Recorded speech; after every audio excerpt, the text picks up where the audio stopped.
Hello, I'm Kingsley Singleton, Deputy Editor of Digital Photo, and welcome to this Photoshop and Elements technique. Now in this lesson, we'll be looking at how the extra exposure latitude of a RAW file can help you improve your shots, turning bad exposures like this into something a lot more effective like this. Our starting point, as shot, illustrates some of the most common problems you'll face as a photographer, where heavily contrasting light levels and temperatures mean that the camera can't record all parts of the scene as you'd want. This is something that shooting and editing in RAW can really help you with though, and it's all thanks to the ability to not only make sweeping changes to the appearance of a RAW file, but also make multiple conversions from the same file, then blend them together using layers in Photoshop. So in our finished image, we've made separate conversions for the background, the midground and the foreground, ensuring we get the best of everything. If you've watched the previous lesson on making a basic RAW conversion, you'll be right at home with everything that we'll be doing. But if you haven't and you need a proper introduction to RAW, make sure you give that one a watch first. So without further ado, we'll close down our example images here and load up the RAW we're going to use. So it's up to File, down to Open. Find the file called yosemite.dng, which is in the Start Images folder on the disk or via the download, and click Open. As soon as you do that, you'll open up the Camera Raw interface in Photoshop or Elements. And just to make sure that we're seeing the picture as it came off the camera, click on the Basic tab menu here and choose Camera Raw Defaults from the list. So here we have our starting image, as I said, and we've got a real problem for the camera here because we've got really contrasting levels of light throughout the scene. It's very dark in the foreground and very light in the distance. The different light levels have also fooled the camera into making the picture very cool, so we'll need to warm it up at some point too.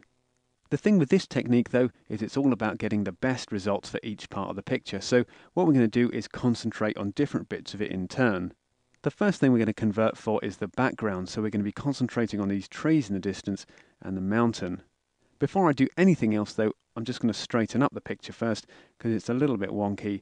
So we'll come up to the straighten tool there at the top and then we'll just click and drag it out over that line that we know is going to be horizontal there, just at the edge of the lake. Something like that should be okay, and then we can hit return to get a preview of our crop. With that done, we can use the sliders in the Basic tab to get the mountain and the trees in the distance looking really good. And the first thing I'm going to do in this case is just warm the temperature up a little bit. We'll take it up to 5500 Kelvin, and then we'll click and drag the exposure slider down just to darken it off a touch.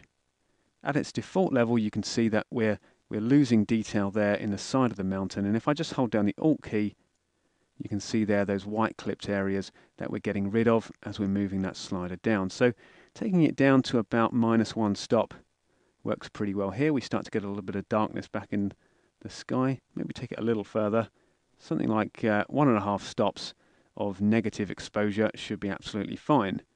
Now, of course, the problem here is that we've darkened the foreground as well, and ordinarily, if we were just making one conversion from the RAW file, we'd probably try and grab that fill light slider and push it all the way up.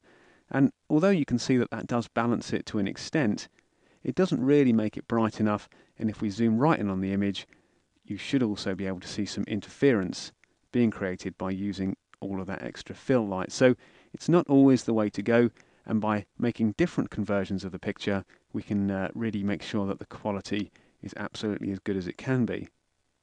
So we'll take that fill light slider back down, and then also just keeping our eye on this section of the image here. This is the only thing we're really interested in for our first conversion. We'll just bring the blacks up just a little bit to about 10. Also drag the contrast up to +50. And finally, we'll increase the clarity to +20, just making sure that those areas appear to be a little bit sharper. And then we'll also drag the vibrance up to +22. Those areas in the distance are already quite well saturated, so we'll leave that at 0. And that's all there is to our first conversion. Remember, we're just looking at this part of the image. We're not interested in all these other areas which have sunk into darkness. And with that done, we can click Open Image to make those changes and to launch the picture into Photoshop or Elements. So that's our first conversion made, and it's looking pretty good. What we need to do now is make a second conversion, this time for the midground. To do it, all we really need to do is reopen the RAW file and get cracking again. However, in some older versions of Photoshop and Elements, you won't be able to open that raw file again until you've saved your first conversion. So let's do that now. We'll come up to File and down to Save As, and we'll just call this one Yosemite 1. Make sure it's set to JPEG as the format and click Save. Setting the quality to 10 or 12 will be absolutely fine there, and we can click OK. That's our first conversion finished, and we can now come up to File and down to Open. Click on yosemite.dng once more, click Open again, and that'll relaunch the Camera Raw interface.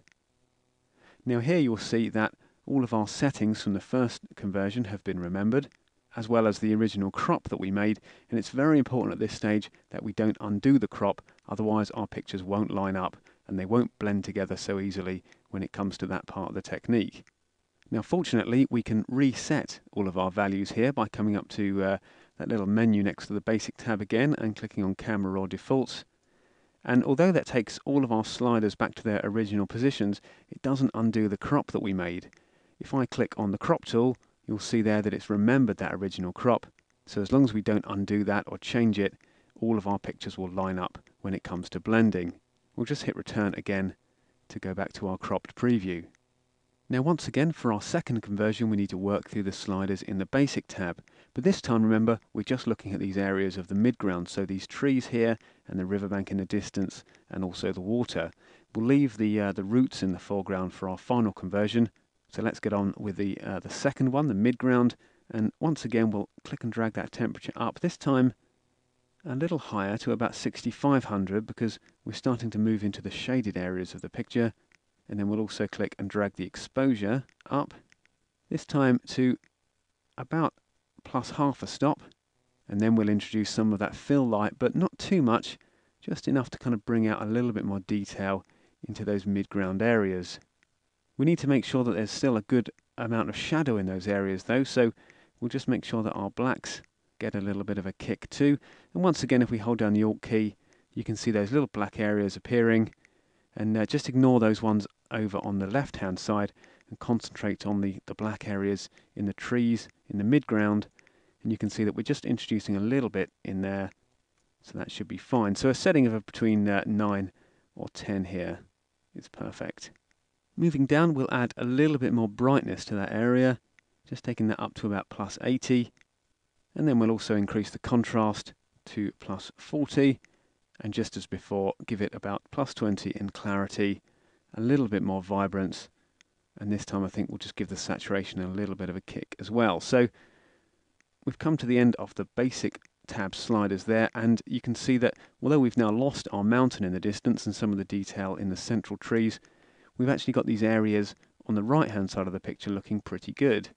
Possibly just push that fill light slider up a little bit more, I think, to about 50 or 45, just making sure that we've got a nice level of detail in there.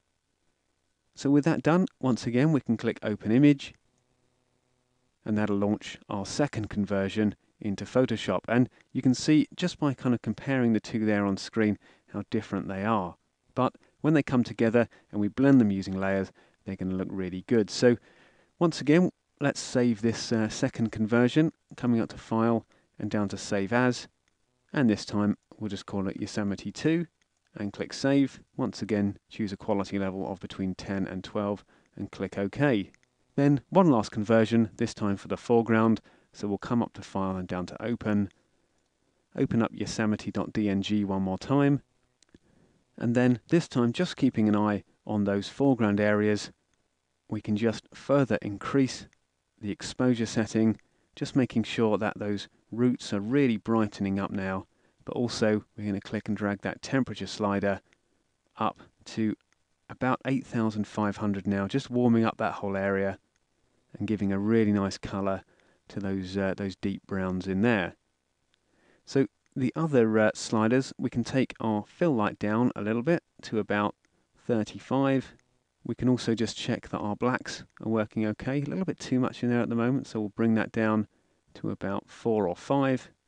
Bring the brightness back down as well to about plus 50. Contrast working well at about plus 40. And once again, because this is quite a kind of a grey and shadowed area, this time we'll bring our vibrance up to plus 40. Just giving a little extra kick to those tones that are lacking in saturation in there, and we'll also bring the saturation up to +30. Now, as before, you can see that's making a bit of a mess in the rest of the image. It's not looking too good at all, particularly that far distance, but the settings we've used are working really nicely with the foreground, and that's all we're really interested in. So we can click Open Image one last time to send our third and final conversion into Photoshop. And there we have it. So one last time, File, down to Save As, and we can call this one Yosemite 3. Click Save and OK. So now we've got our 3 conversions made for the foreground, the background, and the midground of the scene. All we need to do next is combine them into a single image using the Layers palette. And I'm going to show you how to do that in the very next video lesson, so make sure you join me then.